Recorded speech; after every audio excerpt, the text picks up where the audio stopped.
कोष्टी महाराज हे YouTube channel आजच subscribe करा, बेल आयकॉनवर क्लिक करा. शुद्ध सांप्रदायिक चाली, कीर्तनं, प्रवचनं, कथा, पारायणं असे वारकरी संप्रदायाशी संबंधित व्हिडिओ पहा. आपणही पहा आणि इतरांनाही आग्रहपूर्वक सांगा. हरे राम कृष्ण.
रूप पाहता लोचनी, रूप पाहता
पाहू न करा काही पुढे नाही नाश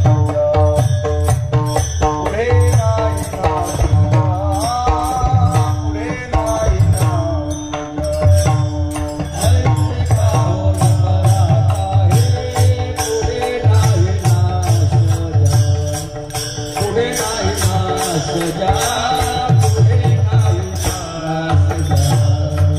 विश्वंभरा शरणांग विश्वंभरा शरणांग विश्वंभरा शरणांग विश्वंभरा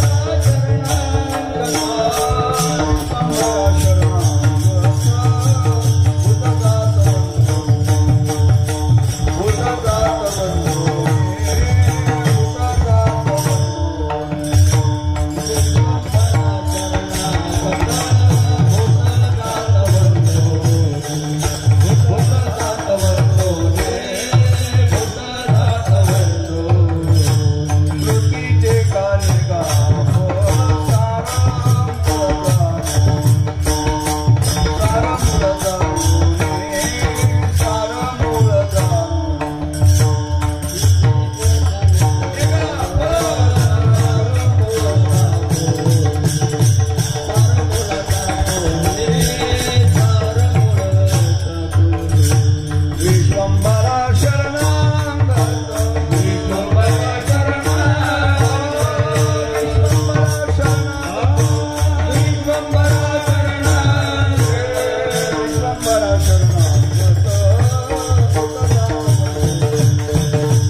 ऐसे काहू न करा काही,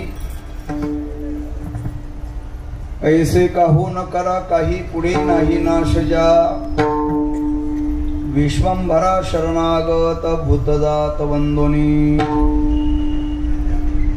श्रुतीचे काने गाफोळ, श्रुतीचे काने गाफोळ, सारमूळ जाणुनी. विश्वंभरा शरणागत भूतदात वंदोनी. तुका म्हणे पुढे काही, तुका म्हणे पुढे काही, वाट नाही यावरी. विश्वंभरा शरणागत भूतदात बंधुनी. पांडुरंगा करू प्रथम नमः.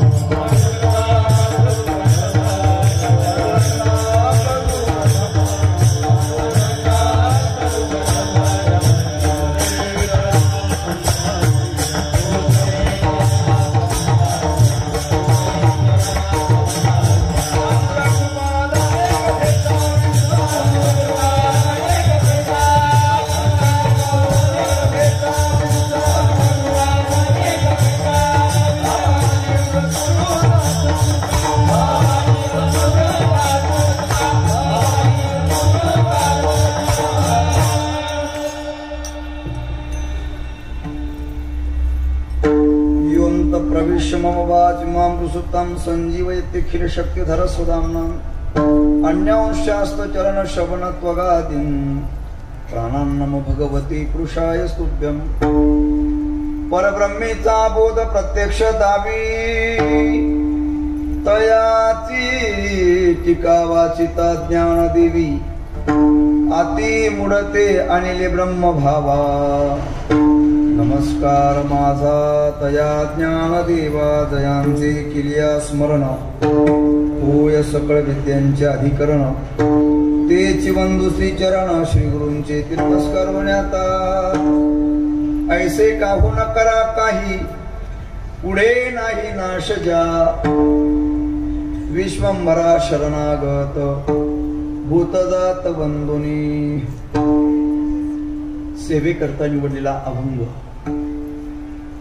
महान भगवत भक्त विश्वसंतानंत कृपामूर्ती देवमान्य संत मान्य आणि विद्वत मान्य संत जगद्गुरु तुकोबर आहे.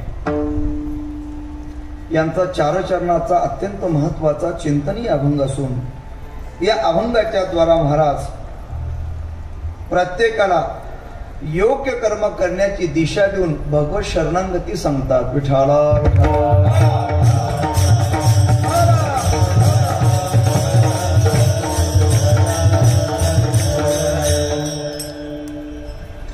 अभंगाचं चिंतन करण्याच्या अगोदर अल्पसा परिहार देणं उचित. तो असा, आपल्या इथे भगवान परमात्म्याच्या कृपेने संतांच्या आशीर्वचनातून श्री संत ज्ञानेश्वर माऊली सेवा मंडळ आजिवली तथा पनवेल परिसर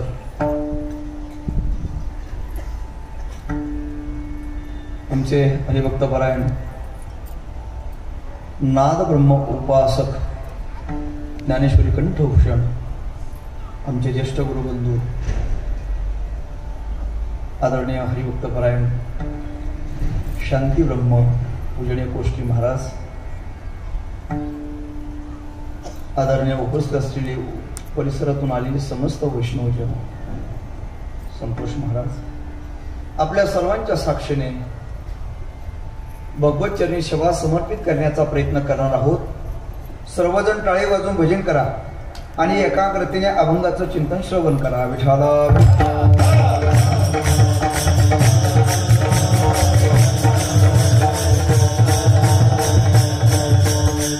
अभंगाचा सरळ सरळ अर्थ असतो. तुकोबराय म्हटले, बाबा असं कर्म करा की जे कर्म केलं असताना नाश पावणार नाही. अभंगाच्या पहिल्या चरणाचा अर्थ. महाराजांना विचारलं, महाराज नाशरहित कर्म करा असं तुम्ही म्हणताय, पण नाशरहित कोणतं कर्म आहे? तर तुकोबराय म्हणले, जीवनामध्ये परमात्म्याची शरणागती हे नाशरहित कर्म आहे. कोणत्या परमात्म्याला शरण जावं, कोणत्या देवाची शरणागती करावी? जगद्गुरु तुकोबराय अभंगाच्या द्वितीय चरणामध्ये सांगतायत. त्या परमात्म्याला शरण जाण्याची पद्धती अभंगाच्या द्वितीय चरणाच्या उत्तरार्धामध्ये सांगताय. महाराज म्हणतात असं मी तुम्हाला सांगतो असं नव्हे. शास्त्राचं देखील हेच मत आहे. अभंगाचं तिसरं चरण, योग्य कर्म आणि योग्य विचार फक्त या देहामध्ये करता येतात. हा देह गेल्यानंतर पुन्हा मात्र संधी नाही असं अभंगाचं शेवटचं चरण. चारही चरणाचा सरळ भाव तुमच्या पुढे मांडला. आता अभंगाचं प्रास्ताविक चिंतन तुमच्या पुढे मांडायचं आहे. आवाज थोडासा कमी करा. सज्जनो,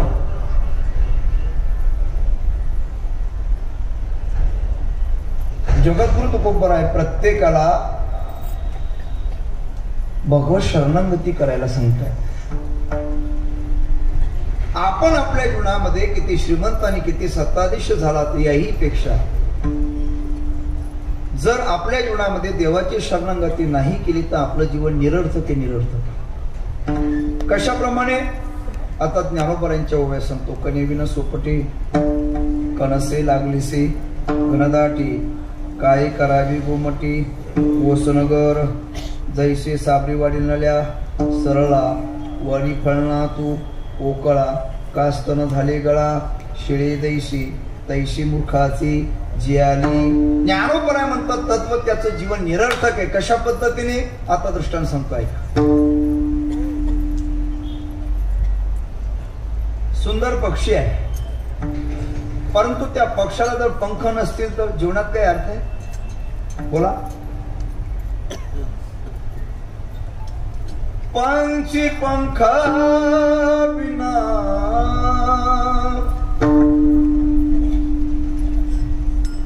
हास्तिदंत बिना नारी पुरुष बिना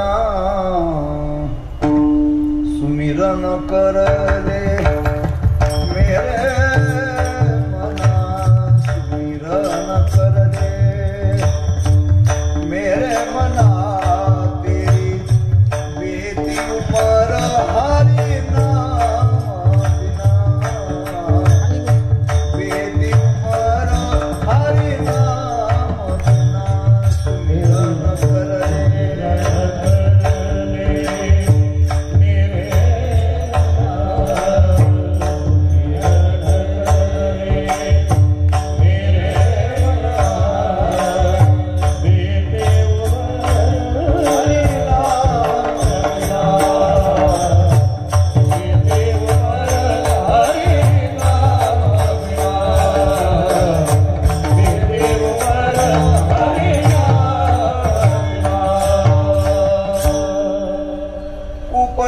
बिना. अर्थ लक्षात येतो आपल्या. खोल विहीर परंतु पाणी नसेल तर निरर्थक. धेनु शिर बिना पुष्प सुगंध बिना वैसा नर हरि नाम बिना सुमिरन करले राम. संगीत सुना एक ताल बिना ताल सुना एक स्वर बिना वैसा नर हरि नाम बिना सुमिरन करले राम. मानवी जीवनाची सफलता फक्त देवाच्या शरणागतीत आहे. म्हणून जगद्गुरु तुकोबराय म्हणतात विश्वंभरा शरणागता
प्रवेश केला.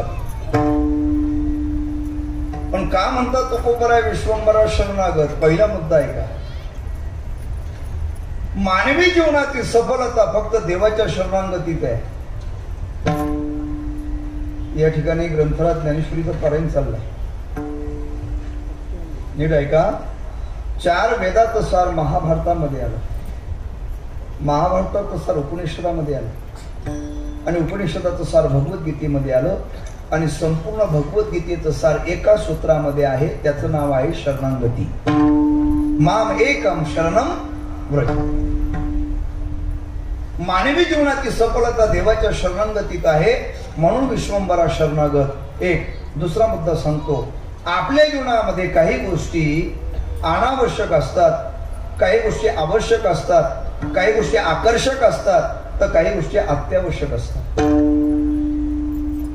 मानवी जीवनामध्ये काही गोष्टी अनावश्यक असतात. व्यसन आवश्यक अनावश्यक?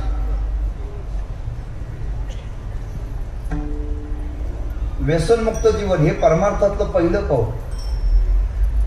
व्यसन अनावश्यक. शरीराकरता लागणारा कपडा आवश्यक का अनावश्यक? आवश्यक. तिसरा मुद्दा आकर्षक. शरीराकरता लागणारा कपडा आवश्यक, कपडे धुण्याकरता लागणारा साबण आहे आवश्यक, कपडे धुतल्यानंतर दिली जाणारी नीळ आवश्यक का आकर्षक? आकर्षक. शरीराच्या दृष्टिकोनातून अन्न आणि पाणी बोला, आवश्यक का अत्यावश्यक? अत्यावश्यक. नीट ऐका. शरीराच्या दृष्टिकोनातून अन्न आणि पाणी जसं अत्यावश्यक, तसं मानवी जीवन सफल होण्याकरता देवाची शरणागती अत्यावश्यक.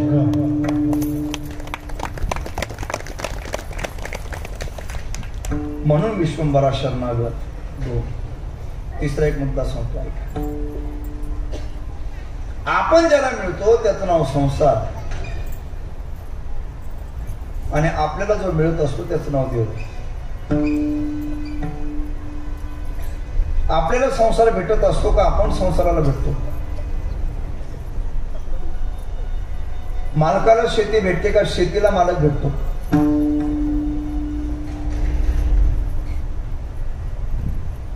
आपण सर्वजण म्हणत असतो इथून तिथपर्यंत ही शेती माझी, ती शेती माझी, ती शेती माझी. शेती म्हणत असते आतापर्यंत तुझे आजे पंजे वाटे लावलेत, मी आहे तशीच आहे. मालकाला शेती भेटत नाही, शेतीला मालक भेटतो. आमचे अण्णा वेदांत वाचस्पती पूजनीय गुरुवर्य जगन्नाथ महाराज पवार एक छोटीशी गोष्ट सांगायची. ते म्हणायचे काही मुली अशा भाग्यवान असतात की जन्माला येत असताना ती मुलगी श्रीमंत घराण्यात आणि एकुलती एक असते, भाऊ नसतो, आई वडिलांची संपत्ती अमाप असते. मग ती मुलगी उपवर झाल्यानंतर तिला नांदण्यासाठी जावं लागत नाही, मग तिच्याकडे नांदायला येतो. सुखी येतो घरात. काय म्हणतात त्याला तुमच्याकडे? घर झालं. खरंच सांगा, या मुलाच्या दृष्टिकोनातून पत्नी मिळाली का त्यांना बिनपगारी वाचपी मिळाला? आपलं आणि संसाराचं तसंच आहे. आपल्याला संसार भेटत नाही, आपण संसाराला भेटतो. मग आपल्याला जर कोण भेटत असेल तर फक्त देव. म्हणून तो माझ भावा, तो माझ भावा,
फक्त देव मिळवता येतो, म्हणून विश्वंभरा शरणागत 3.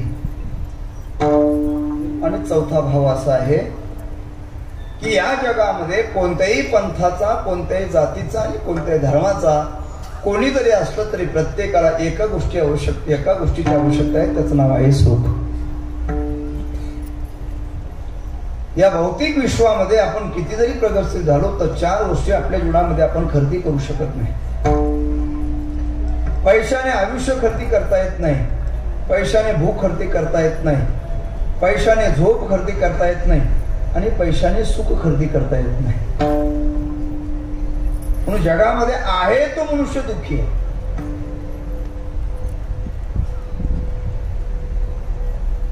जो देखे सो दुखिया बाबा, सुखिया कोई नहीं रे. राजा दुखिया प्रजा दुखिया, सुखिया कोई नहीं रे. दुःखी असलेल्या समाजाकडे संतांनी बघितलं आणि संत समाजाला विचारतात, बोला तुम्हाला सुख पाहिजे का दुःख पाहिजे? माणसाने आपल्या जीवनामध्ये सुखी व्हावं का दुःखी व्हावं? सुखी झालेला दुःखी होत असतो आणि दुःखी झालेला सुखी होत असतो. काय व्हावं? माझे गुरुजी सांगायचे, माणसाने आपल्या जीवनामध्ये सुखी होऊ नये आणि दुःखी होऊ नये तर काय व्हावं? सुखरूप व्हावं. काय व्हावं? मग सुख हेच स्वरूप या जगामध्ये फक्त परमात्म्याच आहे. सर्व सुखाचे आगर,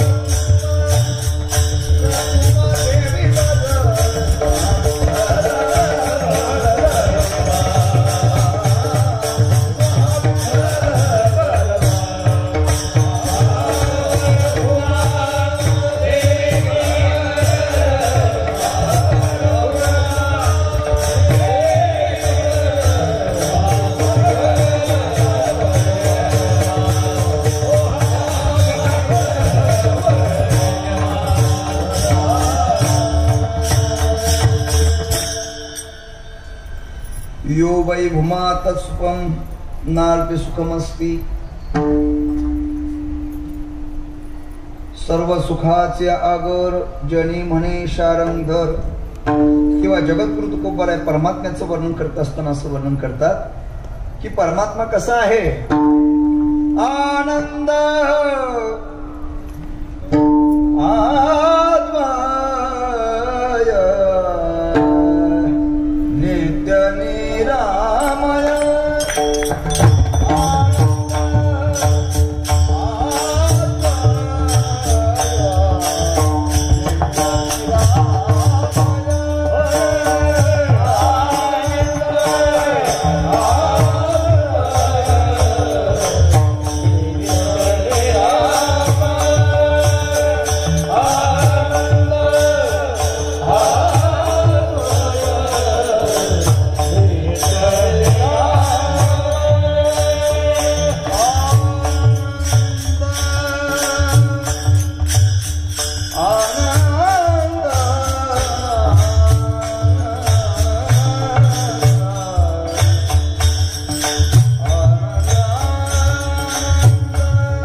तो परमात्मा जोपर्यंत तुम्ही आपलासा करत नाही तोपर्यंत तेने विना जीवा.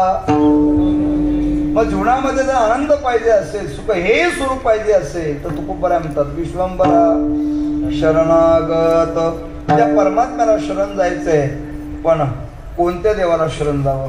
कोणी शरण जावं, कोणाला शरण जावं, का शरण जावं आणि कसं शरण जावं. कोणी शरण जावं, नरदेह मिळाला त्याने शरण जावं. कोणाला शरण जावं, तो देवाला शरण जावं. का शरण जावं, तो हा उतरील पार. कसं शरण जावं, सर्व भावी देवासी. पण कोणत्या देवाला शरण जावं. देवामध्ये 3 प्रकार, झालेले, केलेले आणि स्वयंभू. स्वर्गातले देव झालेले देव आहेत, त्यांना शरण जायचं नाही. शेताच्या बांधावरचे आपण केलेले देव आहेत, त्यांना शरण जायचं नाही. मग कोणाला शरण जायचंय. तुका म्हणे ज्याचे नाव विश्वंभर, असा जो परमात्मा आहे तुकोबरा म्हणतात त्याला शरण जायचंय. पण त्याचं नाव काय, तर जगद्गुरु तुकोबरा स्पष्टपणे नामोल्लेख करतायत. महाराज म्हणतात त्याचं नाव विश्वंभर आहे. विश्वंभर शब्दाचा पहिला अर्थ आहे ज्याने विश्व निर्माण केलं तो. विश्वंभर शब्दाचा दुसरा अर्थ आहे जो विश्वाचं भरण पोषण करतो तो. आणि विश्वंभर शब्दाचा तिसरा अर्थ आहे जो विश्वामध्ये भरून उरलेला आहे तो. बस 3च अर्थ घेतो. पहिला अर्थ ज्याने विश्व निर्माण केलं त्याचं नाव विश्वंभर आहे. जेने हे विश्व निर्मिले महर्षी देवा संस्थापिले. बर, विश्वंभर शब्दाचा दुसरा अर्थ आहे जो विश्वाचं भरण पोषण करतो तो. प्रत्येकाचं भरण पोषण परमात्माच करतो. प्रत्येकाचा सांभाळ परमात्मा करतो. प्रत्येकाला अन्न देण्याचं काम परमात्मा करत असतो. प्रत्येकाला परमात्मा देतात म्हणण्यापेक्षा एका वाक्यात सांगू का, देव देव शब्दाचा अर्थ काय, जो देतो त्याचं नाव देव आहे. देव शब्दाचा पहिला अर्थ देतो त्याचं नाव देव. देव शब्दाचा दुसरा अर्थ जो स्वयंप्रकाशमान आहे त्याचं नाव देव. देव शब्दाचा तिसरा अर्थ आहे चंद्र आणि सूर्य ज्याने प्रकाशित केले त्याचं नाव देव. देव शब्दाचा चौथा अर्थ आहे तिन्ही कालामध्ये ज्याची सत्ता आहे त्याचं नाव देव. आणि देव शब्दाचा 5वा अर्थ आहे जो दुःखातून मुक्त करतो त्याचं नाव देव. परमात्मा देत असतो. बघा, भगवान म्हटले जे शुद्ध अंतःकरणाने माझी भक्ती करतात त्यांना मी बुद्धियोग देतो. तेषां सततयुक्तानां भजतां प्रीतिपूर्वकं ददामि बुद्धियोगंतम. परमात्मा ऐका, कोणाला मृदंग वादनाची कला देतात, कोणाला आवाज देतात, कोणाला वक्तृत्व देतात, कोणाला दातृत्व देतात. नवे नवे संकटाच्या प्रसंगामध्ये एखादी व्यक्तीच पाठवून देतात. गोड प्रसंग आठवडा सांगतो. एक श्रीमंत मनुष्य रात्रीचे 2:30 वाजले, त्याला झोपच लागेल. काय त्याच्या मनात आलं, तो म्हटलं एखाद्या मंदिरात जाऊ. मंदिरात निघाला तो. काही काही माणसं परिस्थितीने श्रीमंत असतात पण झोपेने फार दरिद्री. काही माणसं परिस्थितीने गरीब असतात पण झोपेने फार श्रीमंत. इतके श्रीमंत कीर्तनात सुद्धा संधी जाऊ देत नाही. इतके श्रीमंत, परिस्थितीने श्रीमंत पण झोपेने दरिद्री. वैतागला तो आणि मंदिरात आला. रात्रीचे 2:30 वाजले होते. देवाला नमस्कार केला लक्षपूर्वक ऐका. आणि मंदिराच्या बाहेर पडत असताना एका कोपऱ्याकडे लक्ष गेलं तर त्या कोपऱ्यामध्ये एक गरीब मनुष्य देवापुढे हात जोडून बसला होता. हा श्रीमंत त्याच्याजवळ गेला आणि सांगितलं इथं का बसला. तो म्हणला काय सांग. माझी पत्नी आजारी आहे. तो गरीब सांगतो दवाखान्यात ऍडमिट आहे. उद्या तिचं ऑपरेशन नाही केलं ती वाचत नाही आणि डॉक्टरला देणे इतके पैसे माझ्याजवळ नाहीत. मी अनेकांकडे पैसे मागितले, कोणी मला 1 रुपया दिला नाही. शेवटचा पर्याय म्हणून देवाकडे आलो. म्हटलं तर त्याला काही दया आली का. हे ऐकल्यानंतर श्रीमंत माणसाला दया आली. त्यांनी खिशामध्ये हात घातला. होती तेवढी पैसे गरीबाच्या हाती दिली. सांगितले पैसे घे, दवाखान्यात जा, डॉक्टरला पैसे दे. तू आणखी माग, आणखी तुला पैसे देईल. पण एक काम कर, तुझा माझा परिचय नाही, त्यासाठी हा माझा पत्ता घे, त्याच्यावर माझा मोबाईल नंबर आहे, तुम्हाला फोन कर. असं ज्यावेळेला श्रीमंताने सांगितलं त्यावेळेला बाबा गरीबाने उत्तर दिले ते ऐकण्यासारखं आहे. गरीब म्हटला बाबा मला तुझा पत्ता नको आहे, माझ्याकडे त्याचा पत्ता आहे की ज्याने तुला 2:30 वाजता मंदिरात पैसे घेऊन पाठवलाय.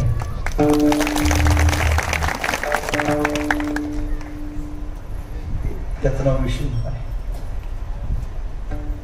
2 वर्षाच्या कालावधीमध्ये कीर्तन बंद होती, भजन बंद होती. वारकरी संप्रदायातली बरीचशी गुणीजन आणि बरीचशी कीर्तनकार घरीच होती. शेतीचा कुठलाही आधार नव्हता, पण अशाही गरीब गुणीजनांपर्यंत एखादी व्यक्ती पाठवली आणि त्या व्यक्तीने सहकार्य केलं. त्या व्यक्तीचं नावच विश्वंभर आहे. आणि विश्वंभर शब्दाचा तिसरा अर्थ आहे जो विश्वामध्ये भरून उरलेला आहे तो. विश्वे विश्वंभर बोले वेदांता विसार, बोले वेदांता विसार, बोले वेदांता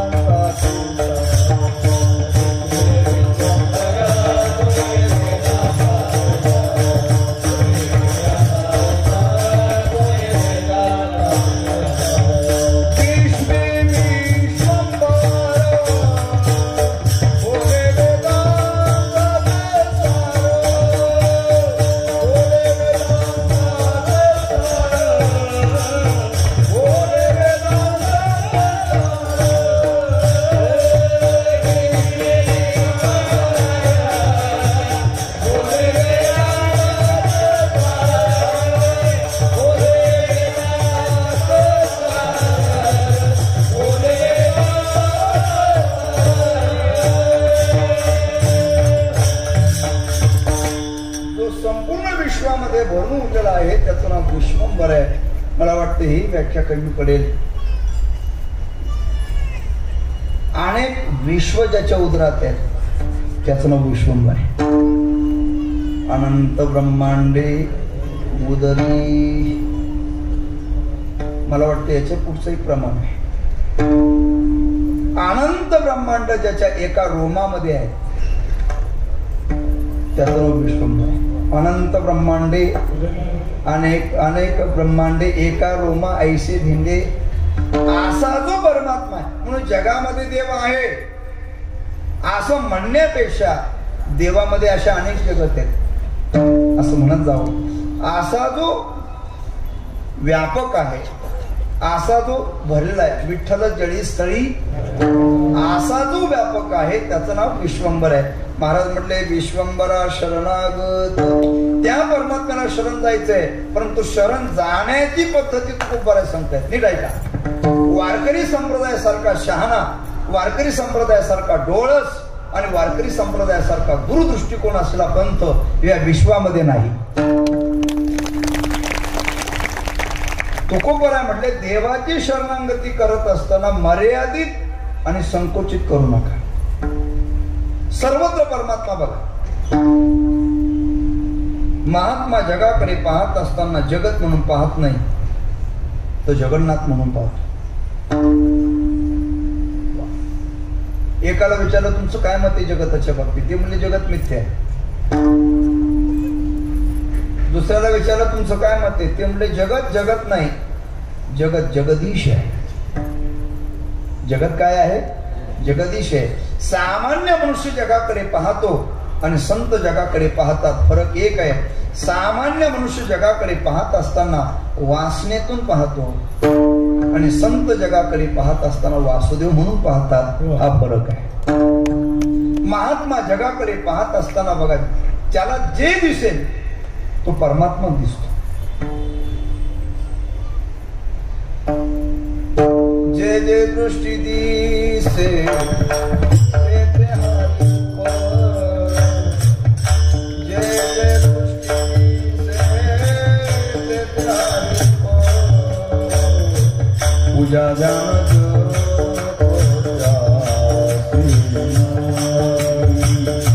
पूजा ध्यान Oh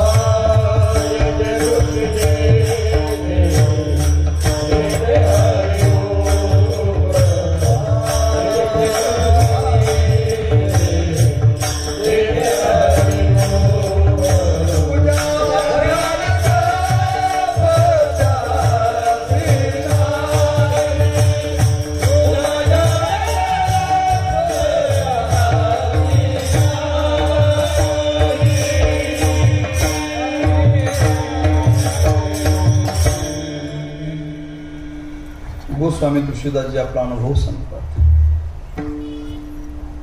सिया राम मैं सब जगह जानी, करो प्रणाम मैं जुरी जुग पानी.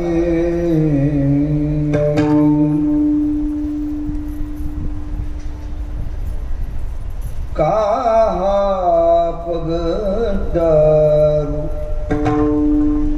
देखे अनेरा, देखे तो सब वही ने घेरा, काना रे मन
परमात्मा. रेडा असला तरी देव दिसतो, कुत्रा असला तरी देव दिसतो, गाढव असला तरी देव दिसतो. जे जे भेटे भूत तेथे मानिजे भगवंत. महात्मा जगाकडे पाहत असताना देव म्हणूनच पाहतात. एक गोट प्रसंग आठवला स्वामी रामतीर्थांचा. स्वामी रामतीर्थ फिरत फिरत चुकून एका गल्लीला गेले. लाहोरचा प्रसंग आहे. महात्मा म्हटल्यानंतर वेळवी माझी दडे महिमे वेणे, वेड्यासारखे राहतात, काही वेड्यासारखे दिसतात. बालवत पिशाचवत जडवत बुडवत वेड्यात सोंग घेऊन राहतात. फार मोठा अधिकार, तेजपुंज व्यक्तिमत्व. पण चुकून एका गल्लीला गेले. प्रकार असा घडला की दुसऱ्या मजल्यावर एक स्त्री उभी आहे आणि त्या स्त्रीकडे पाहत उभे राहिले. एक असभ्य पुरुषाच्या लक्षात आलं, कोणतरी महात्मा दिसत आहे, तेजपुंज व्यक्तिमत्व, यांना इकडचा परिचय नसेल, आपण सावध केलं पाहिजे. तिथपर्यंत गेले. स्वामींना सांगितलं, स्वामीजी काय पाहता?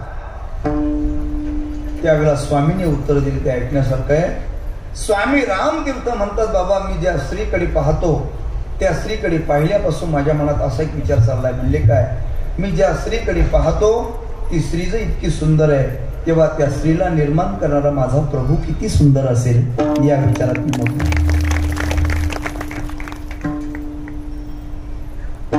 विश्वदेव सत्यत्वे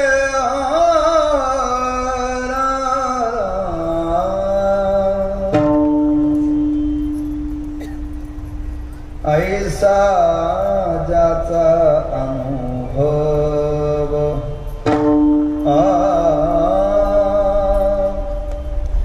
ऐसा ज्याचा अनुभव. अशा अनुभवातून भक्ती करा. ही चालती बोलती मंदिर आहे. चालतं बोलतं परमात्म्याचं स्वरूप आहे. सर्वत्र देव पहा. भूत जात बंधुनी. जगद्गुरु तुकोबा यांचा पूर्ण गाथा नाही. गाथ्यातील एक प्रकरण नाही निरायचा. त्या प्रकरणातील एक अभंग नाही. त्या अभंगातील फक्त एक सूत्र, फक्त एवढं सूत्र जर संपूर्ण विश्वापर्यंत पोहोचलं आणि विश्वातील संपूर्ण मानवांनी जर ते आत्मसात केलं तर संपूर्ण विश्वाला एका सूत्रामध्ये आणण्याची ताकद जगद्गुरु तुकोबर यांच्या एका सूत्रात आहे. भूतदात वंदोनी, वंदोनी शब्दाचा अर्थ अहंकाराचा त्याग, नम्रतेचा स्वीकार. महात्म्यांच्या जीवनातली संपत्ती कोणती? योगाची संपदा, त्याग आणि शांती. आणखी ज्ञानोबराय म्हणतात तयाची विनय हेच संपत्ती. वा, विनय ही संपत्ती आहे. म्हणून वारकरी संप्रदायामध्ये कोण मोठा? जो जितका नम्र होतो तो तितका मोठा होतो. नम्र झाला भूता ते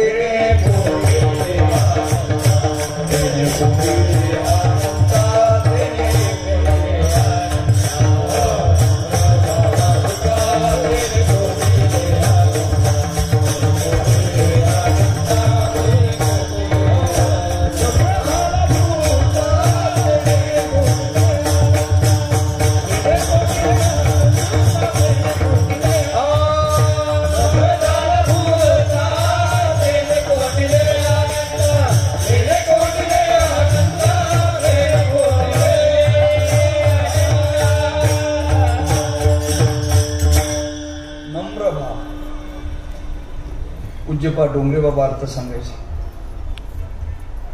देवापुढे हात याच्यासाठी जोडायचे की हात एक कृती सिद्धीचं प्रतीक आहे. माझ्या आयुष्यामध्ये हाताने कधी वाईट कर्म करणार नाही म्हणून हात जोडायचे आणि मन बुद्धीसह तुझं चिंतन करेल म्हणून मस्तक टेकवायचं आहे. नम्र व्हा, सर्वत्र परमात्मा बघा. हीच खरी देवाची शरणागती आहे आणि हे जीवनामध्ये नाशरहित कर्म आहे. आणि तुकोबराय म्हणतात की तुम्ही का करत नाही हे सांगा.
महाराज म्हटले असं कर्म करा.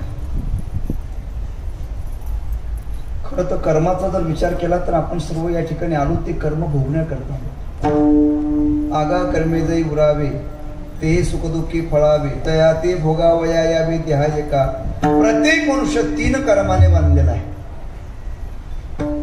प्रारब्ध, संचित आणि क्रियमान. ज्या कर्माचा भोग झालेला नाही मात्र स्टॉक शिल्लक आहे त्याला म्हणतात संचित. आता जे आपण नवीन कर्म करतो त्याला म्हणतात क्रियमान. आणि आता जे सध्या आपण भोगतो त्याला म्हणतात प्रारब्ध. प्रारब्ध म्हणजे काय? किती गोड व्याख्या सांगली ज्ञानोबा म्हणतात सांगा. आगा रोग काय रोगी आवडे. रोग कोणाला आवडतो? आवडत नाही पण भोगावं लागतो याचं नाव आहे प्रारब्ध. दारिद्र्य कोणाला आवडतं? दारिद्र्य कोणालाच आवडत नाही परंतु दारिद्र्याशी खाली राहणं सर्वांना आवडतं. दारिद्र्य आवडत नाही पण भोगावं लागतं याचं नाव प्रारब्ध आहे. याचा अर्थ असा आहे मनातून इच्छा करावी एक घरतं दुसरं, मनाच्या विरुद्ध जे घडवत असतं त्याला म्हणतात प्रारब्ध. चंद्रकांत नावाच्या ग्रंथामध्ये एक सुंदर गोष्ट आलेली आहे. मनसा चिंतितम कार्यम दैवम अन्यत्र चिंतयेत राजकन्या प्रसंगेन व्याघ्रो जटिल भक्षकः. गोष्ट असे आहे की सायंकाळची वेळ राजा निवांत बसला होता आणि राजाच्या समोर एक ज्योतिषी चालला होता. ज्योतिषी हस्तरेषा जाणणारा, पंचांग सांगणारा. राजाने त्या ज्योतिषाला बोलून घेतलं, सांगितलं इकडे माझी मुलगी उपवर झालेली आहे, मला मुलगा नाही. बर, या वर्षी या मुलीचं लग्न करण्याचा माझा मानस आहे. या मुलीचे ग्रहमान कसं काय? मिळणारा जावई कशा स्वभावाचा असेल? बर, यावर्षी योग आहे का? यावर्षी लग्न करावं का? असं त्या ज्योतिषाला राजा विचारतोय. त्या ज्योतिषाने मनामध्ये विचार सुरू केला. राजा ज्याला मुलगी देईल तो भविष्यात राज्याचा मालक. तेव्हा राजाने गोष्ट जर मला विचारली असेल तेव्हा आपण हा बोट दुसरीकडे करण्यापेक्षा, तुमचं लक्षात येते का तुमच्या? हा बोट दुसरीकडे करण्यापेक्षा आणि आपण बॅग घेऊन गावोगाव फिरण्यापेक्षा हा बोट इकडे केला तर काय हरकत आहे असं जरा त्यांनी मनातून विचार केला. पण जरा धूर्त होता. मनात विचार केला राजाचं सांगावं, राजा तुझी मुलगी मला देत. राजाला राग आला. मग त्या जरा युक्ती प्रयुक्ती सांगायला सुरुवात की तो म्हणला राजा साहेब तुमची मुलगी मूळ नक्षत्रावर जन्माला आलेली, मग आताच्या आता तिला मारून टाका. पण एक सांगतो, स्त्री हत्येचा पाप तुम्हाला लागेल. त्यापेक्षा जरा युक्ती सांगतो. म्हणजे काय, या मुलीला तुम्ही जिवंतपणे लाकडाच्या पेटीत घाला आणि ती पेटी नदीमध्ये सोडा. याचा अर्थ असा की या ज्योतिषाचा आश्रम नदीच्या काठी होता. याला असं वाटलं पेटी वाहत वाहत आली, पेटी बाहेर काढू, परस्पर लग्न आपण लावू आणि राज्याचे मालक आपण, असं याने मनामध्ये विचार केला. प्रारब्ध मात्र वेगळं होतं. राजाने ती गोष्ट ऐकली आणि प्रधानजीला सांगितले आणि प्रधानजीने या ज्योतिषाच्या मनातला कुठला ओळखला आणि सांगितलं राजेसाहेब ते काम माझ्याकडे द्या. प्रधानजीने एका सुताराकडून लाकडाची पेटी तयार केली आणि त्या लाकडाच्या पेटीमध्ये त्या मुलीला न घालता जंगलातून वाघ धरून आणला. वाघ आणि तो वाघ त्याने 2 दिवस उपाशी ठेवला आणि उपवासी असला वाघ लाकडाची पेटीमध्ये बंद केला आणि ती लाकडाची पेटी नदीमध्ये सोडली. ती पेटी वाहत वाहत या ज्योतिषाच्या आश्रमाकडे येत होती. नुसती येतच नव्हती, तिकडे ज्योतिषाने लग्न पत्रिका छापून वाटलेल्या होत्या. एवढं सगळं तर ब्राह्मण काका हजर ठेवले. सांगा काका लाकडाची पेटी मी बाहेर काढेल त्यावेळेला तुम्ही म्हणा आली लग्न घटे समीप नवरा घेऊन यावा घरा गृहोक्ते मधुपर्क पूजन करा अंतरपटा ते धरा दृष्टा दृष्ट या दोघांची वधूवरान करिता दोघे करा विभुवी. ब्राह्मण काकाने मंगलाष्टक म्हणायला सुरुवात केली. याने लाकडाची पेटी बाहेर काढली, कुलूप तोडलं, आता विचार करा, हिंसक प्राणी असलेला वाघ, 2 दिवसापासून उपाशी असलेला वाघ, आतून चवताळलेला वाघ, याने ज्या वेळेला दरवाजा उघडला असेल त्यावेळी त्यांनी भेटले जयरी घातला असेल, काय केलं असेल. आता शास्त्रकार लिहितात, ऐका. व्याघ्रो जटिल भक्षकहा, मनातून इच्छा करावी राजकन्याची, नशिबात काय. वाघ याला म्हणतात प्रारब्ध, आणि हे प्रारब्ध प्रत्येकाला भोगावं लागतं. आता वेळ कमी आहे. देवाचा बाप असला तरी चुकत नाही राजा दशरथ, देवाचा मित्र सुदामा ब्राह्मण, नाही देवाची पत्नी. वियोग घडला सीता देवी,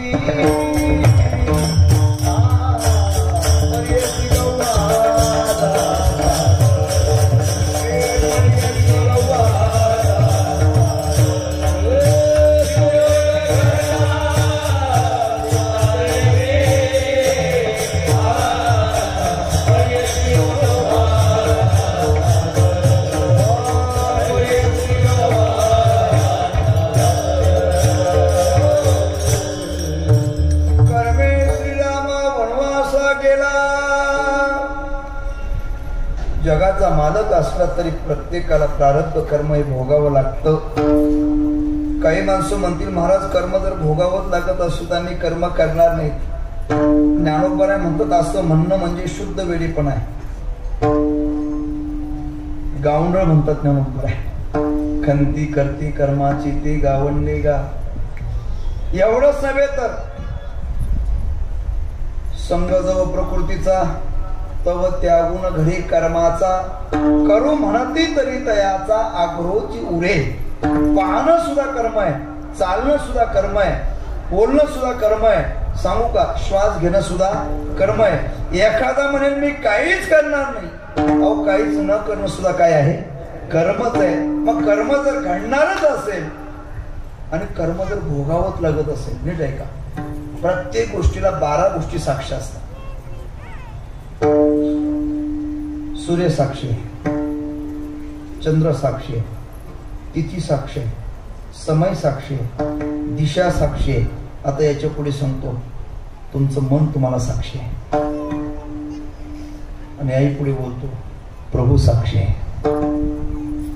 मग घडलेलं कर्म जर भोगावंच लागत असेल तर शहाण्या माणसाने चांगलं कर्म करावं का वाईट. पण महाराज म्हटले, बाबा वाईट कर्म करून नरकाला जाण्यापेक्षा ऐसे का हो न करा काही. एक प्रश्न आपल्याकडे उपस्थित करतो, आपण काहीच कर्म करत नसू तेव्हा संतांनी सांगणं योग्य आहे, करा करा. दुसऱ्या अभंगामध्ये ऐशी जोडी करा, रामकंठी धरा. मग आपण काहीच करत नाही का योग्य ते करत नाही, काहीच करत नाही असं नाही. ज्ञानोबारांच्या भाषेत सांगू का, सायासे करीसी प्रपंच दिननी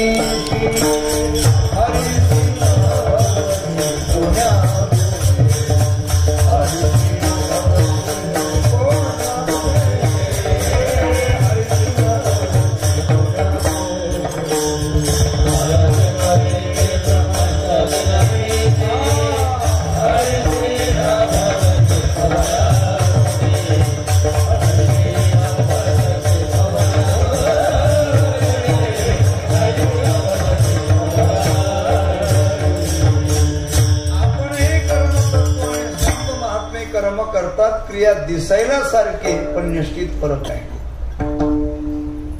2 माणसं कीर्तना करता आली, एक मनुष्य कीर्तनामध्ये डोळे झाकून प्रभूचं नामस्मरण करतो आणि दुसरा मनुष्य कीर्तनामध्ये डोळे झाकून झोपा काढतो. बोला, क्रिया सारखी का बदल, क्रिया सारखी का बदल. एक ध्यानी करी जप, एक ध्यानी करी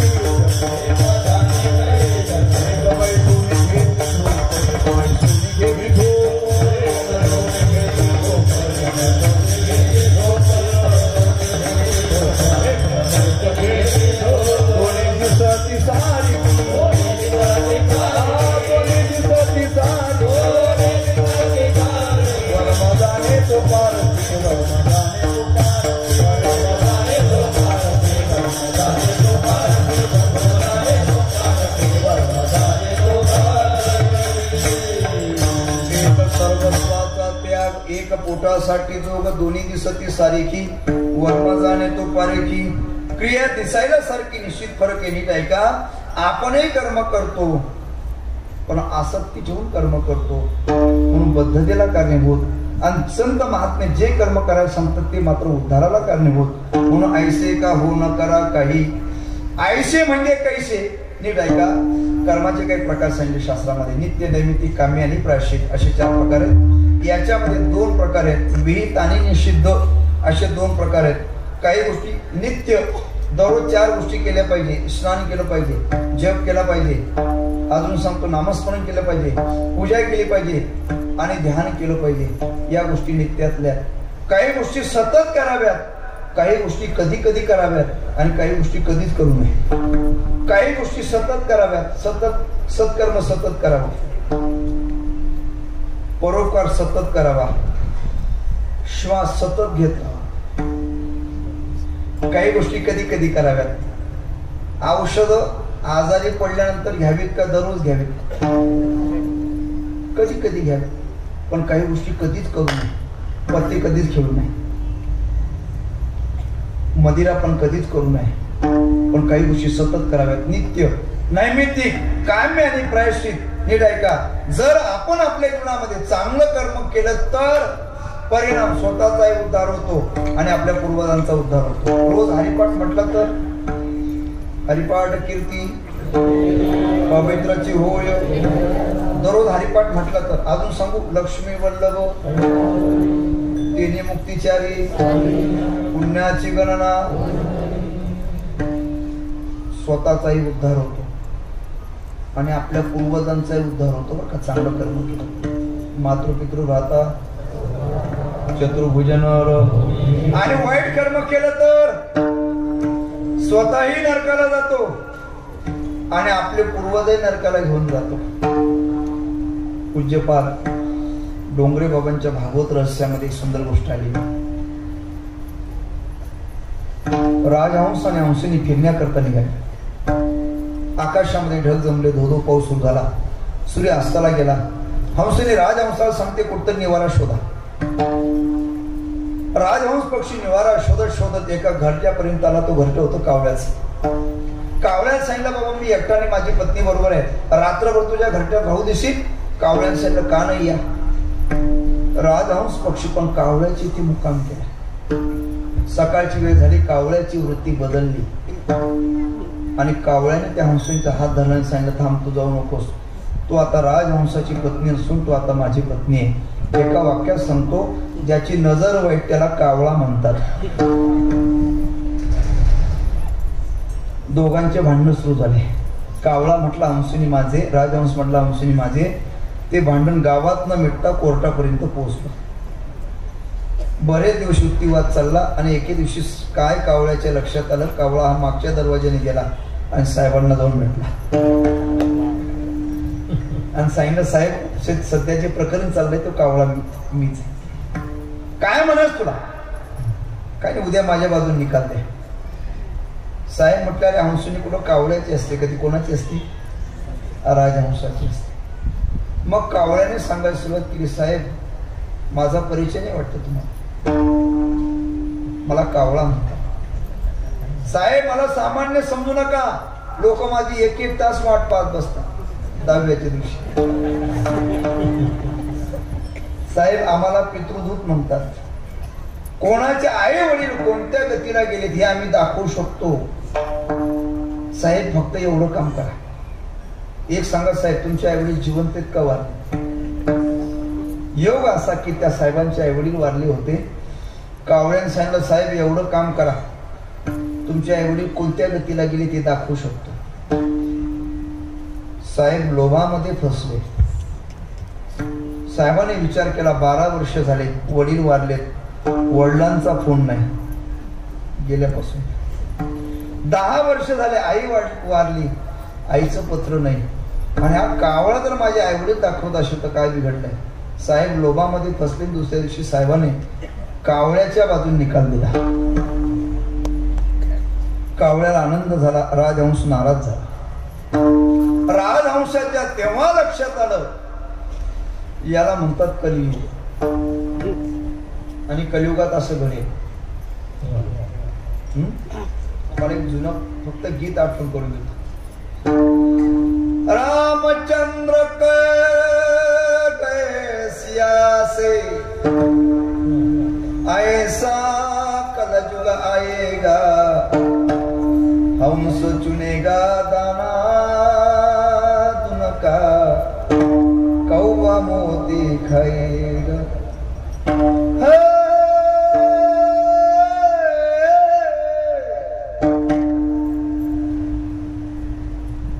कावळ्याने पेढे घेतले, साहेबांना पेढे दिले आणि सांगितलं साहेब धन्यवाद. साहेब म्हणले नुसतं धन्यवाद करू नको, मी तुझं काम केलं, आता तू माझं काम कर. चला साहेब तुमचे आई वडील कोणत्या गतीला गेले ते दाखवतो. पुढे कावळा मागे साहेब एका खेड्या गावापर्यंत नेलं. गावाच्या बाहेर एक उकिरडा, त्या उकिरड्यापर्यंत नेमकं सांग साहेब वाका आणि उकरा झाला. साहेब वाकले आणि उकिरडा उकळू लागले, त्याच्यातून 2 आळ्या निघाल्या. मग कावळ्याने सांगितलं साहेब पुढचा दिसतो तुमचा बाप पण मागची दिसते तुमच्या आई.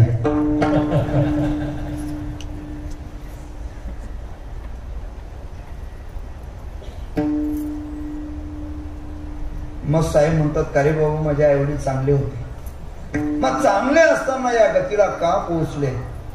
कावळ्याने उत्तर दिलं साहेब तुमचे आई वडील चांगले होते, त्यांचा काही दोष नव्हता. मग तुमच्यासारखी मूर्ख जन्माला आली आणि त्यांनी हंसीने कावळ्याची केली, त्याचा परिणाम त्यांची ही गती प्राप्त झाली.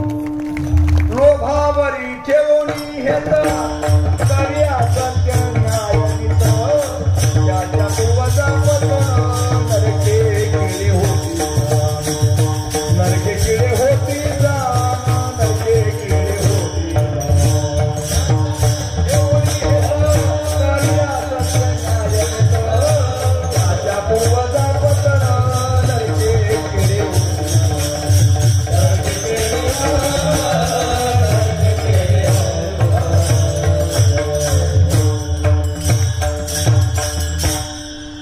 खर तर पुत्र त्याला म्हणतात जे पुम नावाच्या नरकातून पितरांना तारतात, पितरा ते तारीती पूर्वजा ते उद्धरती, त्याला पुत्र असं म्हणतात.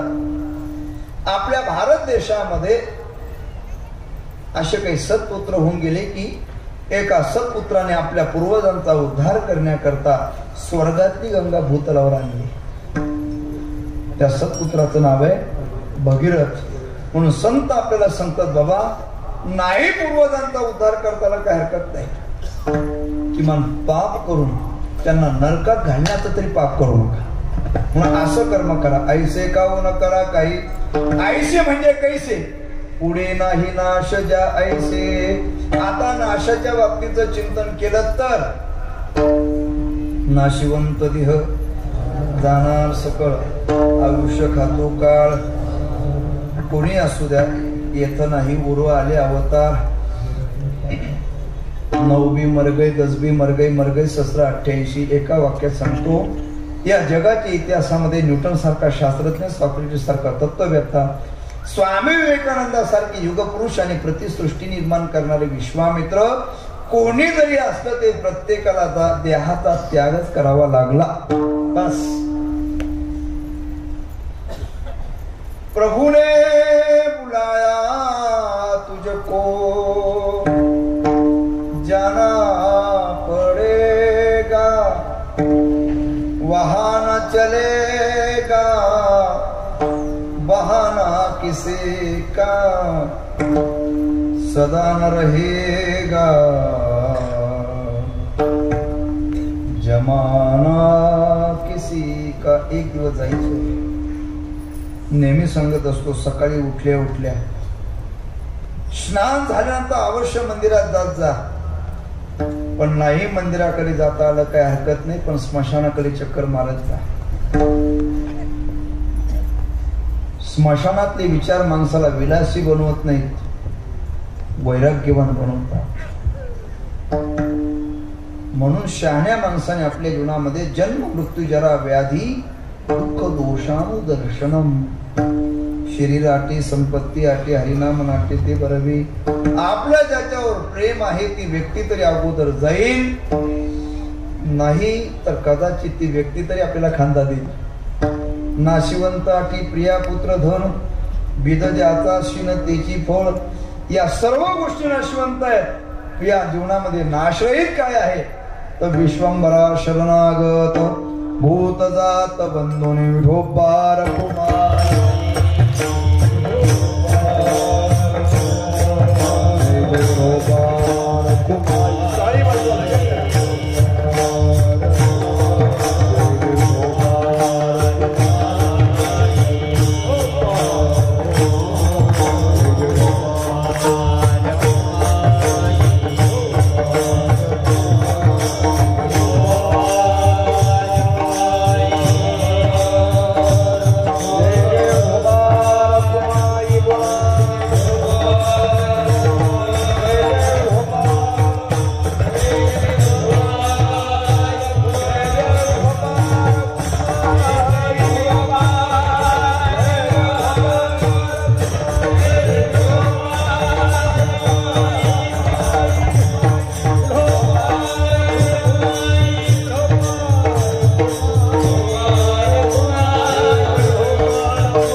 विश्वंभरा शरणागत भूतजात बंधुनी.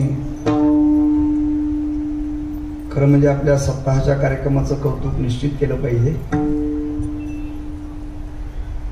दररोजच्या कीर्तनामध्ये फिरत असताना बरेचशा ठिकाणी टाळकरी वयोवृद्ध दिसतात, पण इथले टाळकरी तरुण आहेत.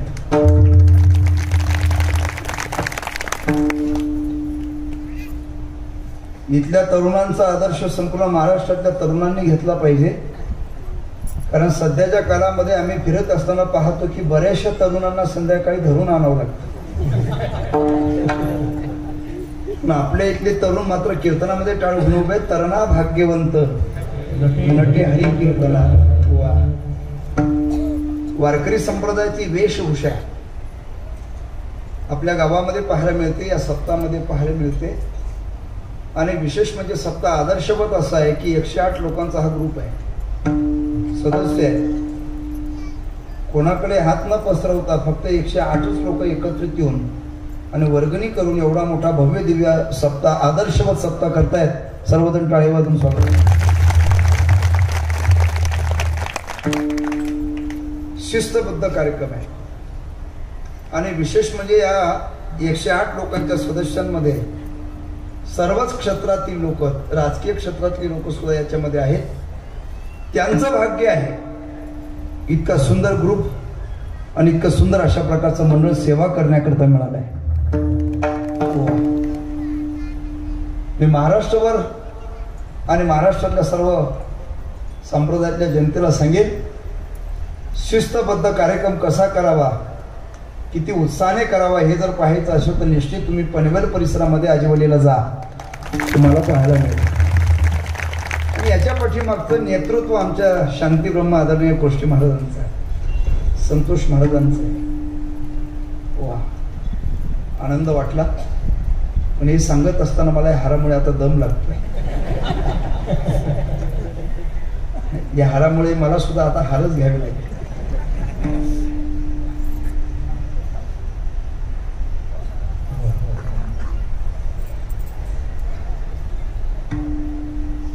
विश्वंभरा शरणागत भूतजात बंधुनी. अभंगाचं चिंतन करीत आपण 2 चरण पाहत आलो.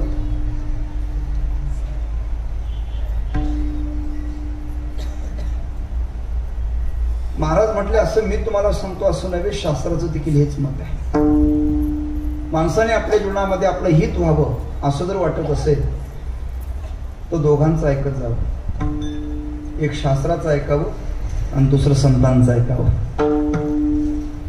ज्ञानोबरांनी या दोघांना माऊली असं म्हटलंय. अहितापासून काढीती हित देवणी वाढविती नाही श्रुती परोती माऊली जगा. काय सांगितलं शास्त्राने? श्रुतीचे काने गा फळ सार मूळ जाणूनी.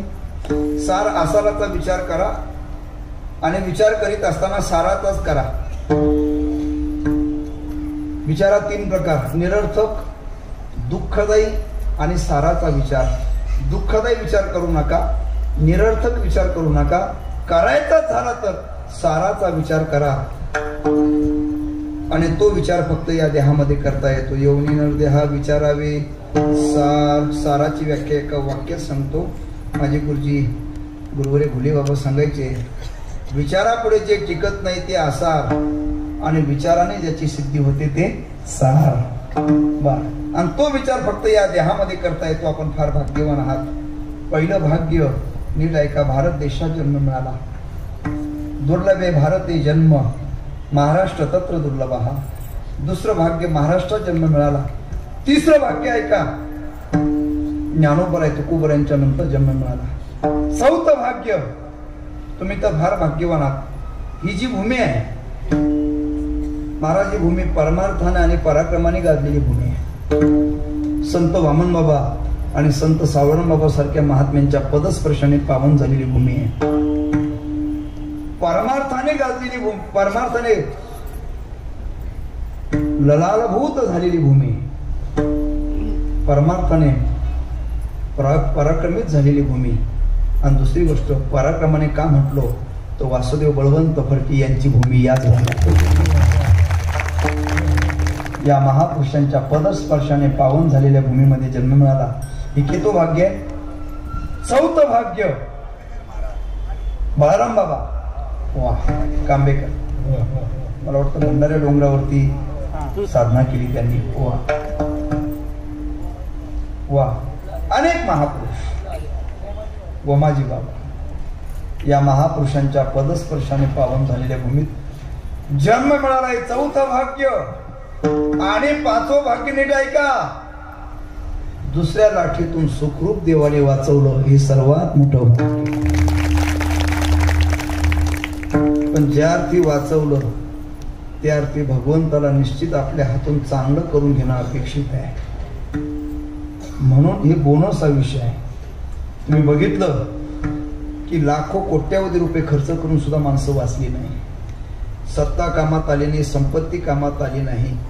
ज्या अर्थी देवाने आपल्याला वाचवलं तर इथून पुढे आपण संकल्प केला पाहिजे आणि दररोज कमीत कमी 5 ते 10 हजार रामकृष्ण हरी मंत्राचा जप केला पाहिजे. रामकृष्ण हरी मंत्राचा जप करा. आपलं जीवन परिवर्तनशील बनवा. कारण हा देह गेला रे गेला, पुन्हा मात्र संधी नाही. तुका म्हणे पुढे काही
यथामती यथावकाश झालेली चिंतन सेवा प्रभूजींनी समर्पित असतो. या ठिकाणी चिंतन सेवेचा योग श्री संत ज्ञानेश्वर माऊली सेवा मंडळ आजिवली पनवेल परिसर तथा या सप्ताह समितीचे अध्यक्ष श्री हरिभक्त परायण नामदेव गुरु जुनघरे, कार्याध्यक्ष संतोष धर्मा पाटील, खजिनदार चंद्रकांत दुंदा गोंजे, संपर्क प्रमुख संतोष खंडू गोंजे, उपाध्यक्ष श्री पुंडलिक पदू दिघे आणि पूज्य श्री कोष्टी महाराज आणि आपण सर्व श्रोते समुदाय.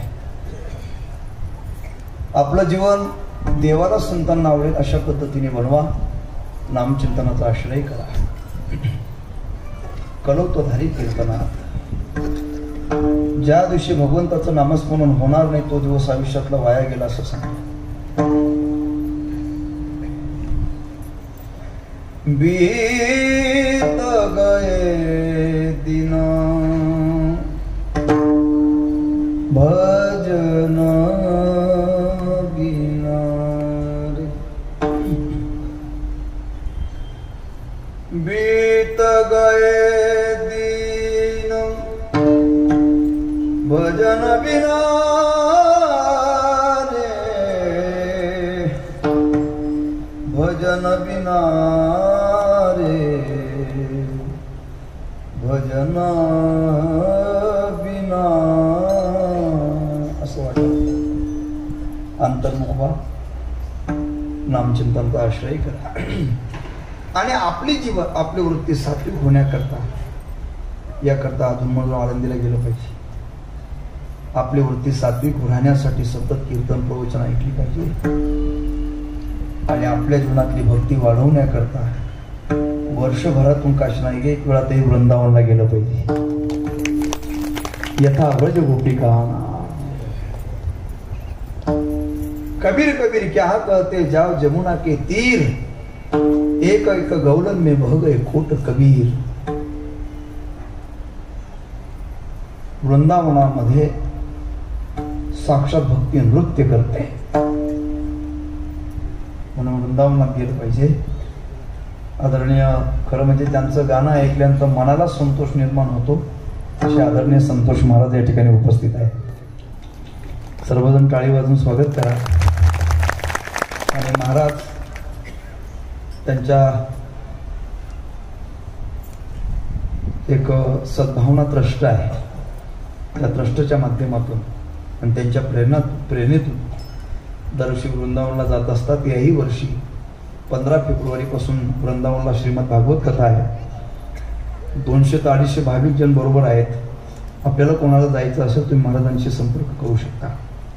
असतो खरं म्हणजे इथे सकाळपासून प्रवासात आहे. इथे आल्यानंतर आपली शिस्त, आपली एकाग्रता, आपल्या कार्यक्रमाचा उत्साह आणि सर्वांची वेशभूषा एक पाहिल्यानंतर भाग गेला, क्षीण गेला, अवघा झाला, आनंद प्रसन्नता व्यक्त करतो. आणि आपल्या सप्ताहाचं यावर्षी 11वं वर्ष नाही, 11व्या वर्षातील चतुर्थ दिवस, 4था दिवस ना आज. वा, पुढच्या वर्षी आपल्या सप्ताहाला 12 वर्ष पूर्ण होतील, म्हणजे एक तपपूर्ती सोहळा आहे. 11 वर्षाची 11 वर्षाचा कार्यक्रम पाहिल्यानंतर इतका उत्साह आहे. 12 वर्षी तपपूर्ती सोहळा एक वेगळा आणि आगळ्या प्रकारचा असेल असा आत्मविश्वास वाटतो. पुनश्च एकदा सर्वांना धन्यवाद करून माझ्या चिंतन सेवेला पूर्णविराम. देवाला आणि संतांना एक प्रार्थना करा की हे नाथ, आमच्या जीवनामध्ये एक कृपा करा. दुर्बुद्धी ते मना कदा अनुपजो नारायणा. आता माझा ऐशी करी तुझे पाय चित्ती धरी. उपदला भाव तुझे कृपे सिद्धी जाओ. हे नाथ हे प्रभू, इतना तो करना स्वामी जब प्राण तन से निकले. मुरली की धुन बजाना जब प्राण तन से निकले. जब प्राण कंठ आए कोई रोग ना सताए. यम दर्शनान दिखाए जब प्राण तन से निकले. श्री गंगा जी का तट हो, जमुना का बंसी बट हो, मेरा सावरा निकट हो जब प्राण तन से निकले. श्री वृंदावन स्थल हो, मेरे मुख में तुलसी दल हो. विष्णु चरण का जल हो जब प्राण तन से निकले. एक भक्त के अर्जी खुद गर्ज के गर्जी. आगे तुम्हारी मर्जी जब प्राण तन से निकले. सेवेमध्ये जमा धरा, कृपा करा शेवटी.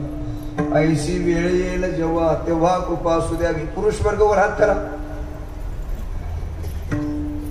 करा सरळ. ते भावात त्यांच्याकडे फिरवा आता जरा, नुसतं माझ्याकडनं असं सर्व. हा, सर्वजण टाळी वाजून भजन करा. निवृत्ती ज्ञान देव सोपान मुक्ताबाई एकनाथ नाम देवता.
एक दोन रत्न आपल्या समोर उभे आहेत, त्यांच्याकडे पहिला प्रथम टाळ्या होऊ देत जोरदार. आपण म्हणतो त्याग केल्यानंतर काय होतो, तर त्याग केल्यानंतर आपल्या जीवनाला एक सफलता मिळते. आज जे महाराष्ट्राला ज्यांनी घडवलं आणि महाराष्ट्रामध्ये ज्यांचं आज नाव आहे शांती ब्रह्म, आज बाबा ह्या ठिकाणी आपल्या समोर बसले आहेत. नाही गादी, नाही वेगळी जागा, श्रोतेवर्गांमध्ये आज ज्यांचं महाराष्ट्रात नाव आहे, आज त्यांनी या 2 रत्नांना या ठिकाणी संधी दिलेली आहे. एक अनुभव आम्हाला आलेला आहे की एवढ्या मोठ्या कार्यक्रमामध्ये कोणीही आपली संधी सोडत नसतो. पण बाबांना सांगितलं, बाबा म्हणाले ठीक आहे, त्याला सर्वांना संधी द्या, त्यांच्याकडे इच्छा पूर्ण होती. आणि कुठेही शोबाजी नाही, काही नाही. महाराजांच्या पाठीने बाबा तिथे बसले. बाबांना मंडळाच्या वतीने धन्यवाद देतो. आपल्याला सर्वांना ज्ञात आहे, बोलता बोलता ह्या मंडळाला 11 वर्ष पूर्ण होत आहेत. 4 दिवस झालेले आहेत. उद्या आपण 5व्या दिवसामध्ये पदार्पण करत आहोत. बोलता बोलता 11 वर्ष पूर्ण होतील आणि 12व्या वर्षामध्ये आपण पदार्पण करत आहोत.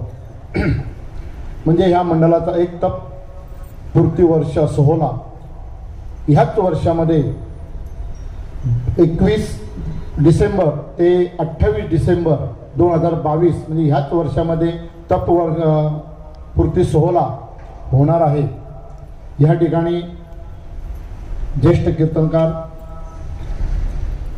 आमचे गुरुवारी हरिभक्त परायण रामदास महाराज पाटील तथा भाई, तसे आमचे गुरुबंधू भरत महाराज पवार, मगर महाराज असतील, इथे बरेच गोंडली बाबा आहेत, बरेच कीर्तनकार इथे या ठिकाणी उपस्थित आहेत. यांचा प्रेम आहे या मंडळावर. या प्रेमाखातीर त्यांना सर्वांना विनंती करतो, आम्ही आपल्यापर्यंत पोहोचणारच आहोत.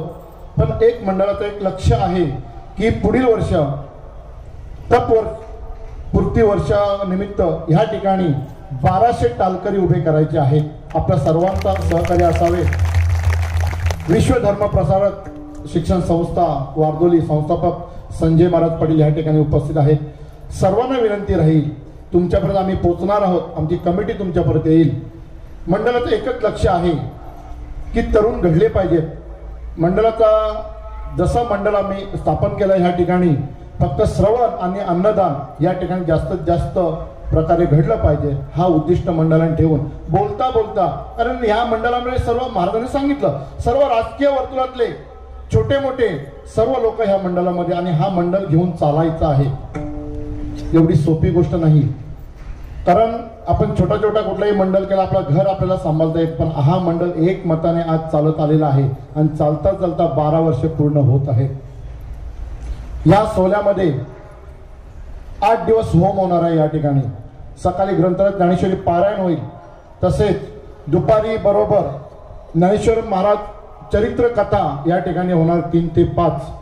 नामदेव महाराज शास्त्री भगवानगड यांची होणार आहे. सुंदर लक्षात घ्या, कार्यक्रम भव्य दिव्य होणार आहे. तुम्हाला सगळं कार्यक्रम आगला वेगळा दिसणार आहे. म्हणून मंडळाचं एक लक्ष आहे, सर्व इथे कीर्तनकार आलेले आहेत, प्रवचनकार आलेले, श्रोतेवर्ग आलेला आहे, टालकरी बहुसंख्येने या ठिकाणी उपस्थित आहेत. सर्वांना हात जोडून विनंती करतो, पुढील वर्ष मंडळाचं एक लक्ष आहे, टालकरी कमीत कमी 1200 टालकरी इथे उभे राहिले पाहिजेत आणि रोज 12 मृदुंगमणी या ठिकाणी तुम्हाला दिसतील, अशी एक अपेक्षा करतो. सर्वांनी सहकार्य करायचे, मंडळ आपलं आहे. तुम्ही सर्वांनी या वारकरी संप्रदायाला चालवायचं आहे आणि तुमच्याबरोबर आम्ही चालणार आहोत. तुम्ही सहकार्य केला तर होईल. श्रोतेवर्ग नसेल तर कार्यक्रमाला मजा काय. तुम्ही हरिपाठ पाहिला असेल, एक हरिपाठ, एक सप्त्याचा कोणताही सप्ताह असू दे, कुठेही सप्ताह असू दे, एक भाग असतो हरिपाठाचा. या ठिकाणी तुम्ही हरिपाठ पाहिले, तुम्हाला असं वाटेल आम्ही वालवंटामध्ये पंढरपूरमध्ये आहोत. एवढी मजा ह्या मंडपामध्ये हरिपाठाला येत असते. मग अशा सूचना दिल्याप्रमाणे ज्या महिला हरिपाठामध्ये आनंद लुटतात त्या महिलांना, सर्व महिलांना मंडळाच्या तर्फे साड्या दिल्या जातील. त्यांनी आपापली नावं मंडळाच्या या ठिकाणी रजिस्टर आहे व्यासपीठावर, त्या रजिस्टरला आपलं नाव नोंदवायचं आहे आणि आपल्या गावाचं नाव सुद्धा तिथे नोंदवायचं आहे, जेणेकरून सगळ्याच महिला आपल्या ओळखीच्या नसतात पण त्या महिला आपला आनंद इथे लुटतात. त्या महिलांना सुद्धा आपल्या साड्या, मंडळाच्या साड्या तिथे गेल्या पाहिजेत, त्यांच्या घरापर्यंत त्यांच्यापर्यंत पोहोचल्या पाहिजेत. म्हणून एवढंच उद्दिष्ट आहे. म्हणून त्यांची नावं त्यांनी ह्या ठिकाणी नोंदवायचे. 2 दिवस झाली नावं नोंदणी चालू आहे. तसेच टालकऱ्यांनी सुद्धा आपली नावं या ठिकाणी नोंदवायची आहेत. जे मृदुंगमणी आहेत त्यांनी सुद्धा या ठिकाणी नावं आपली नोंदवायची आहेत, कारण दर दिवशी आपण वेगवेगळ्या मृदुंगमण्यांना या ठिकाणी संधी देणार आहोत. कारण आपले रत्न इथे घडले पाहिजेत, सर्वांना संधी मिळाली पाहिजे. तुम्ही पाहत असेल विनेकरी सुद्धा आपले वेगवेगळे असेल, आम्ही सांगतो तुम्ही संधी घ्या. बरेच लोक या यातून घडतात, चुकतो, कोणी चुकत नाही, आम्ही पण चुकून तुम्हीही चुकूनच आपण वर आलेलो आहोत. सर्वांना विनंती राहील त्या पुढील कार्यक्रमाला सर्वांनी सहकार्य करायचं आहे. पुढील वर्षी आगलाने वेगळा कार्यक्रम असेल. याच वर्षी 21 डिसेंबर ते 28 डिसेंबर 2022 असा एक तप पूर्ती सोहळा या ठिकाणी संपन्न होईल. तुमच्या सहकार्याची अपेक्षा करतो. तुमच्यापर्यंत आम्ही पोहोचणार आहोत. आज या ठिकाणी चौथ्या दिवशी ऐसे का हो न करी काही पुढे नाही ना सज्जा तुकाराम महाराजच्या अभंगामधून हरिभक्तपरायण सावंत महाराज अहिरे मुक्काम मासिक सुंदर असा अभंगातून ज्ञानदान दिलेलं आहे मंडळाच्या वतीने. त्यांना धन्यवाद देतो. तसेच मंडळाचे कार्याध्यक्ष संतोष धर्मा पाटील मुक्काम बोरले महाराजांचा सन्मान करतील. महाराजांनी त्याचा स्वीकार करायचा आहे. कुंडली श्री ज्ञानदेव पंढरीनाथ. आजची दुपारची पंगत नंदकुमार मुकादम बातनपाडा, बबन मुकादम बातनपाडा, अनिल भोपी सांगडे, कृष्णा भोपी कोण, संजय पाटील बोरले, घनश्याम पाटील बोरले यांना मंडळाच्या वतीने धन्यवाद. संध्याकाळची भोजन पंगत दिलेली आहे. रामदास केत्री शेडुंग, विशाल पाटील शेडुंग, तुकाराम ठाकूर भोकरपाडा, रमाकांत पाटील डेरवली, गणेश पाटील आष्टे यांना सुद्धा मंडळाच्या वतीने धन्यवाद. उद्याचा 5वा दिवस आहे आणि 5व्या दिवसाची रूपरेषा अशी आहे. सकाळी 5 वाजता काकड आरती होईल. कुलस्वामिनी महिला मंडळ आरिवली. 8 वाजता ग्रंथराज ज्ञानेश्वरी पारायण होईल. 4:30 वाजता प्रवचन हरिभक्तपरायण नामदेव महाराज मुंडे चांभारली. त्यानंतर 5:30 वाजता हरिपाठ श्रीराम हनुमान हरिपाठ मंडळ बेलवली. त्यानंतर भोजन होईल आणि रात्री 7:30 वाजता हरिकीर्तन होईल. एकनाथ महाराज चित्तर शास्त्री परभणी यांचं सुरूसाव्याचं कीर्तन होईल. जसे आजची उपस्थिती आहे तसे उद्याही तुम्ही उपस्थिती दाखवायची आहे. कार्यक्रम संपला असं जाहीर करतो. ज्ञानदेव